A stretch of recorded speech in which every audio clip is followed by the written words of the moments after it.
অভাবের ঘরে মানুষ হয়ে সফল যারা হয়, মূল্যবোধের ধারণা তাদের মস্তিষ্কে থেকে যায়। দামি জিনিস ক্রয় করতে 10 বার তারা ভাবে। আয় বাড়লেও খরচ তাদের সঠিক পথেই যাবে। বিলাসিতায় গা ভাসে না, অতীত মনে পড়ে। কষ্ট করে বড় হয়েছে, অভাব ছিল ঘরে। খিদে না পেলে যেমন খাবার চায় না খাওয়া, অভাব যদি না দেখো ভাই, আনন্দ নেই কিছু পাওয়া। টাকার মর্ম বোঝে কিন্তু কৃপণ বলা মুশকিল।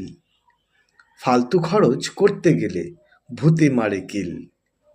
অভাবের ঘরে মানুষ হয়ে ব্যর্থ তারাই হয়, অল্প দিনে ধনী হওয়ার স্বপ্ন যাদের হয়।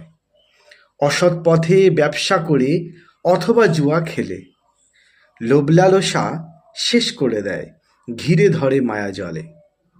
কম সময়ে ধনী হতে লাগে তো বড়ই ভালো, হোঁচট খেয়ে পড়বে তারা, টাকাগুলো সব কালো।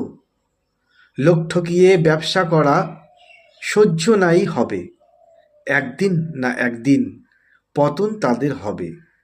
সৎ পথে আয় দীর্ঘ সময়, কষ্ট অনেক বেশি, তবু মনের ভিতর শান্তি থাকে, ঠোঁটে লেগে থাকে হাসি।